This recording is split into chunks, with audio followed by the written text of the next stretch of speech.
இங்க ஒரு அம்மா இடுப்புல குழந்தையும் கையில பேக்கையும் தூக்கிட்டு வந்துன்னு இருக்காங்க. முன்னாடி நடந்து போறது அவங்க ஹஸ்பண்ட் தான். பின்னாடி அவங்க வராங்களா இல்லையா கூட கவனிக்காம பஸ்ல ஏறிடுறாரு.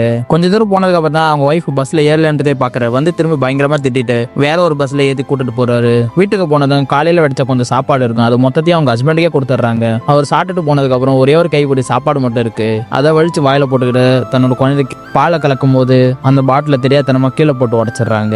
குழந்தை வேற பால் இல்லாம பழுதுகிட்டே இருக்கு. ஆனா இந்த ஹஸ்பண்டோ இந்த சத்தத்துல எப்படி தூங்க முடியும், கொஞ்சமா நிம்மதியா இருக்க விடுங்களா சொல்லிட்டு கத்துறாரு. இவங்களும் குழந்தைனா அழுகுதாங்க செய்யுன்னு சொல்றாங்க. அதை கேட்ட உடனே கோவம் வந்து அவரை அடிக்க ஆரம்பிக்கிறாரு. அவங்களும் ஒரு லிமிட்டுக்கு மேல அடிக்காதீங்க சொல்லி கத்திடுறாங்க. இந்த மனுஷனை அசிங்கப்பட்டு அந்த இடத்த விட்டு சைலண்டா போயிடுறாரு. அதுல இருந்து ஒய்ஃப் கிட்ட பேசவே விட்டுறாரு. செலவுக்கு காசு கூட கொடுக்கறது இல்ல. அவங்களும் பக்கத்துல இருக்கிறவன்ட்டெல்லாம் கடனை வாங்கி சமைச்சுன்னு இருக்காங்க.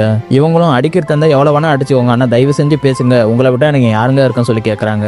அவரும் ஆல்ரெடி பிடிக்காத பொண்ணு கூட வாழ்ந்து இருக்குமே தான் இருப்பாரு. இந்த பிரச்சனையே ஒரு காரணமா வச்சுட்டு விட்டுட்டு ஓடியே போயிடுறாரு. அவங்களும் இதுக்கப்புறம் நம்மளை பார்த்து யாரும் இல்ல, நம்ம தான் நம்மளே நம்ம குழந்தையும் பார்த்துக்கணும்ட்டு குழந்தைய அங்க இருக்க ஒரு பாட்டி அம்மா வீட்டுல விட்டுட்டு இவங்களும் வேலைக்கு போயிடுறாங்க. இதுக்கப்புறம் 3 வேளை நல்லா சாப்பிட்ற அளவுக்கு நல்லா சம்பாரிச்சு தன்னோட குழந்தைய அவங்க நல்லா பாத்துக்கிறாங்க.